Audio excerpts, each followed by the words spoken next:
Hey guys, how's it going? Hope you're doing well. My name is Crown, and today I'm going to read you some very interesting stories that I hope that you're gonna love. And now, without further ado, let's go!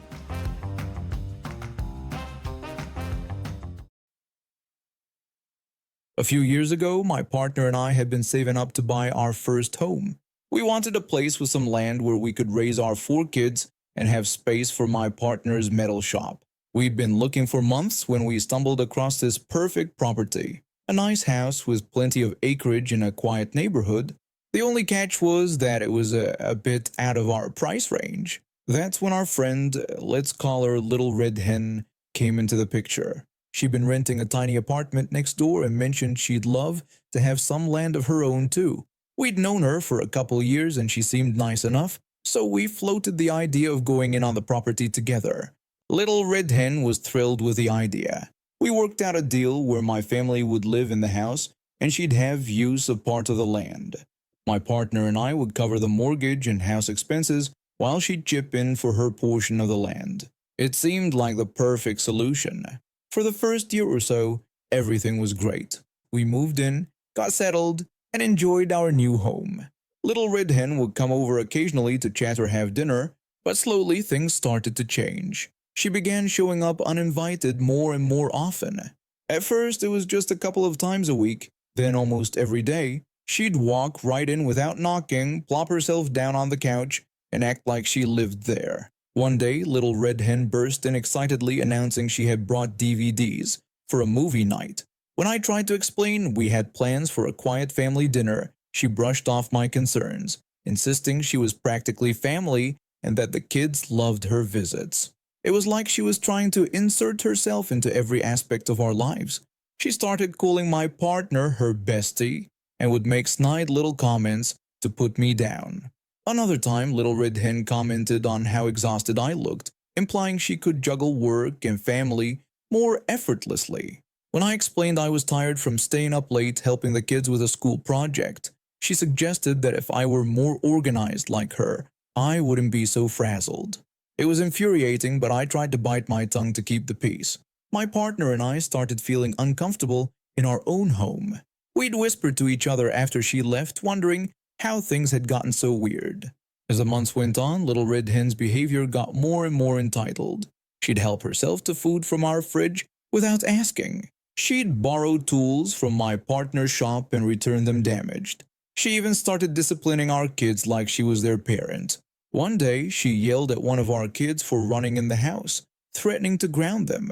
When I confronted her, saying she had no right to punish our children, she dismissed my concerns, claiming she was just trying to help since we clearly needed it. It was like living with an intrusive, judgmental roommate we never asked for. My partner and I were at our wits' end. We knew we had to get out of this toxic situation, but we were locked into this shared property arrangement. After months of quiet discussions and planning, we decided the best approach was to tell Little Red Hen we wanted to move and see if she'd buy us out. We braced ourselves for drama, but surprisingly, she seemed agreeable at first. When we broached the subject of moving due to the neighborhood getting busier and noisier, Little Red Hen expressed disappointment, but offered to consider buying us out. We explained we'd need to recover our investment plus our share of the equity, and she agreed that was fair, saying she'd look into getting approved for a cash-out refinance. We breathed a sigh of relief thinking this might actually work out smoothly, but of course, that was too good to be true. A couple of weeks later, Little Red Hen came to us with her brilliant plan. She excitedly told us she could get approved for a rental loan, but the house needed to be empty for the appraisal. When we questioned how this would work since we needed the buyout money to move, she casually suggested we could just move all our stuff out temporarily and then move back in while waiting for the loan.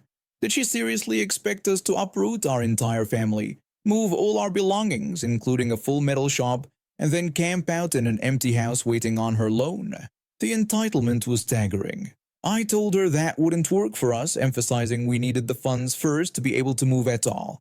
She insisted we'd definitely get the money, urging us to just move out and let her know when we're gone so she could get approved and pay us. When I repeated that this was not happening and we wouldn't move without secured funds, She huffed and complained that we were being difficult about the situation. I had to laugh at the ridiculousness of it all. Here we were, bending over backwards, trying to extract ourselves from this mess, and she had the nerve to call us difficult.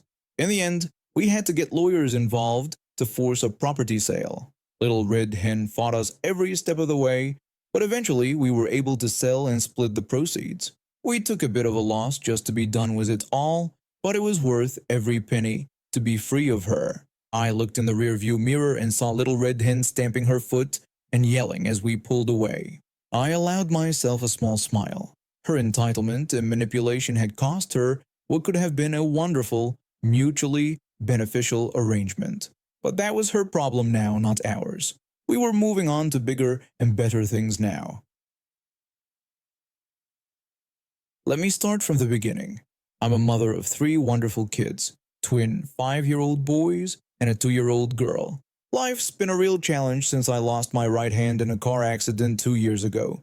Learning to manage with a prosthetic while taking care of 3 young children hasn't been easy, but my husband's been my rock through it all. That day we decided to take the kids to the local park. It was a beautiful Saturday afternoon, perfect for some family time. The kids were excited and honestly, I was looking forward to getting out of the house too.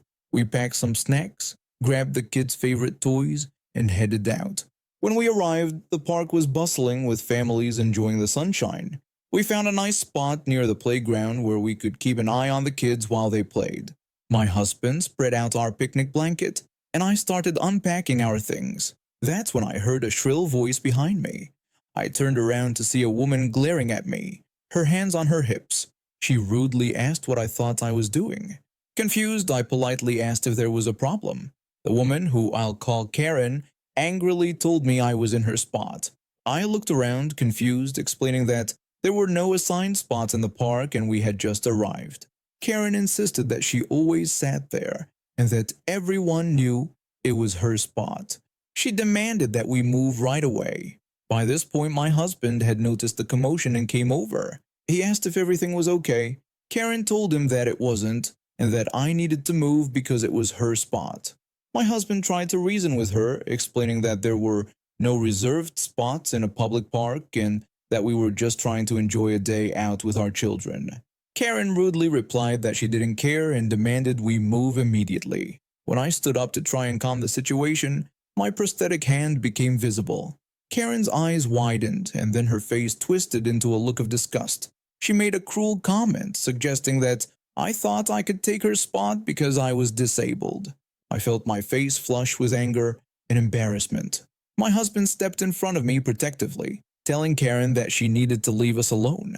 Karen then pretended to back down, saying she'd be the bigger person. She suddenly put on a fake smile and extended her hand towards me, offering a false apology and suggesting we shake hands to forget about the incident. I hesitated, but not wanting to escalate the situation further, I slowly extended my prosthetic hand. As soon as I did, Karen grabbed it and yanked hard. Pain shot through my arm where the prosthetic connected, and I cried out. My husband reacted instantly. He shoved Karen away from me, hard enough that she stumbled backward and fell to the ground. Karen yelled at us, threatening to call the police and accusing my husband of assault. By now, a crowd had gathered. Several people who had witnessed the entire incident stepped forward. One witness spoke up, saying they all saw what happened and that Karen had attacked me first. Another chimed in, pointing out that Karen had pulled on my prosthetic arm and that it was assault. Karen tried to get up and come at us again, but other park goers held her back. Within minutes, park security arrived, followed shortly by the police. The officers took statements from us and the witnesses. When they heard the full story and saw the red marks on my arm where the prosthetic had been forcibly pulled, they turned to Karen. An officer told her that she was under arrest for assault. Karen protested, claiming she was the victim because my husband had pushed her. The officer explained that multiple witnesses had corroborated that she initiated the physical altercation by pulling on my prosthetic limb. He added that it was assault, and given the nature of my disability, it could be classified as a hate crime. When they were leading Karen away in handcuffs, she was screaming about how unfair it all was and how she'd sue everyone. The officer then turned to us and asked if we wanted to press charges. I looked at my husband, and he nodded. After what she'd done, we agreed that she needed to pay for what she did. The officer nodded and asked if I needed medical attention. My arm was sore, but I didn't think anything was seriously damaged. Still, they recommended I get checked out just in case, so an ambulance was called. After I was cleared by the paramedics with just some minor bruising, we decided to head home. The kids were upset that our day out had been cut short, but we promised them we'd come back soon. We later learned that Karen was charged with assault and attempted to plea bargain. However, given the nature of the attack and her clear lack of remorse, the prosecutor didn't offer her much leniency. We did return to the park. It took some time for me to feel comfortable there again, but we refused to let one person's horrible actions rob us of our family outings. Indeed, there are some truly entitled people out there, but there are far more good folks willing to stand up and do the right thing. After graduating with a degree in hospitality management, I bounced around a few corporate gigs before realizing I wanted something more unique. That's when I stumbled upon this quirky little place advertising for a manager. At first, I was hesitant. I mean, anatomically correct waffles, but the owner's enthusiasm was infectious, and I found myself drawn to the idea of running such an unconventional spot. It wasn't long before I fell in love with the vibrant atmosphere, the diverse clientele, and yes, even those cheeky waffles. We quickly became known for our laid-back vibe and killer comfort food. Most nights the place was buzzing with laughter and conversation. But about a year ago we started getting these prank calls. At first it was just annoying, but as time went on it started to really get under my skin. It was another busy Friday night when things came to a head. The phone had been ringing off the hook with those damn kids, and I was at my wit's end. Here's how it all went down. I answered the phone with our usual greeting, asking how I could help. The caller, snickering, asked if this was the gay waffle place. I sighed and confirmed that we serve anatomically correct waffles, then tried to interest them in our daily specials. The caller responded with disgust, calling us gross and gay. I explained that our waffles come in all orientations and that we're very inclusive, then asked if they wanted to place an order. The caller laughed, called us freaks, and hung up. I slammed the phone down in frustration. My co-worker Jake looked over with a sympathetic grimace. He asked if it was those brats again. I confirmed it was and expressed my frustration, saying I'd lose it if I had to deal with one more homophobic teenager that night. Jake offered to unplug the phone and I nodded in agreement. Jake yanked the cord from the wall. Of course, that meant all the calls would be forwarded to my cell. Great! As the night wore on, my phone kept buzzing with missed calls. By closing time, I had over 30 notifications. Scrolling through them, I realized I'd missed an important message from our produce supplier. That was the last straw. I told Jake I was done playing nice with these kids. When he asked what I was going to do, I declared I was going to give them a taste of their own medicine. I spent the next hour researching ways to annoy telemarketers, but most of the suggestions were too extreme for kids. Then it hit me. What if I could bombard them with useless information? That's when I stumbled upon King County's Public Information Service. With a wicked grin, I entered the prankster's phone number and signed them up for every possible update. Traffic reports, waste management newsletters, and even wetland conservation. The next day I was wiping down tables when my phone buzzed. It was a text from the prankster's number. They were confused and angry about all the Seattle-related messages they were receiving demanding that I make it stop. I played dumb, saying I didn't know what they were talking about and reminding them this was a chicken and waffle restaurant in Chicago. They insisted they knew it was me and asked again how to make it stop. I continued to feign ignorance, asking if they wanted our delicious waffles to stop, which I said wasn't going to happen. They clarified that they meant the non-stop texts and calls. I pointed out that it must be really annoying, just like how they'd been calling us non-stop for the past year. The pranksters apologized and begged me to make it stop. I refused, telling them I couldn't do that. Instead, I gave them a life lesson about not dishing it out if they can't take it, and sarcastically told them to enjoy learning about Seattle's public transit system. I put my phone away, feeling a sense of satisfaction. Sure, they might keep calling, but at least now they'd understand how irritating it is to be on the receiving end of unwanted communication. Over the next few weeks, we still got the occasional prank call, but they were fewer and farther between. And every time the phone rang, I answered with a smile, knowing that somewhere out there, a group of teenage pranksters was drowning in information about Seattle's wetlands. I went back to focusing on what really mattered, serving up the best damn anatomically correct waffles in Chicago. And if any of those kids ever decide to actually visit our restaurant, well, I'll be sure to give them extra syrup. After all, a little sweetness goes a long way in teaching life lessons. I've been working at this small office for about 4 years now. I started as an entry-level clerk and worked my way up to a junior account manager position. It's been a decent ride, but lately, things have gotten a bit interesting. You see, our company recently hired this new manager. Let's just call him the cost cutter. From day one, it was clear he had one mission: to slash expenses wherever possible. Now, I'm all for efficiency, but this guy took it to a whole new level. His latest obsession? Paper. Yep, you heard that right. Paper. He was convinced we were hemorrhaging money on printing costs. So, one fine Monday morning, we all got this company-wide email. In it, the cost cutter announced a new policy requiring all printing to be double-sided with no exceptions. He even threatened consequences for anyone who didn't follow this rule. Most of us just shrugged it off. Double-sided printing for internal stuff? No big deal. But here's the thing. We deal with a lot of legal documents and client contracts. Sometimes these need to be single-sided. A few of us tried to explain this to the cost cutter, but he wasn't having it. I asked him about client contracts that require single-sided printing. His response was unyielding. He insisted that rules were rules, that double-sided printing saved money, and that we needed to stick to the policy. And that was that. Or so we thought.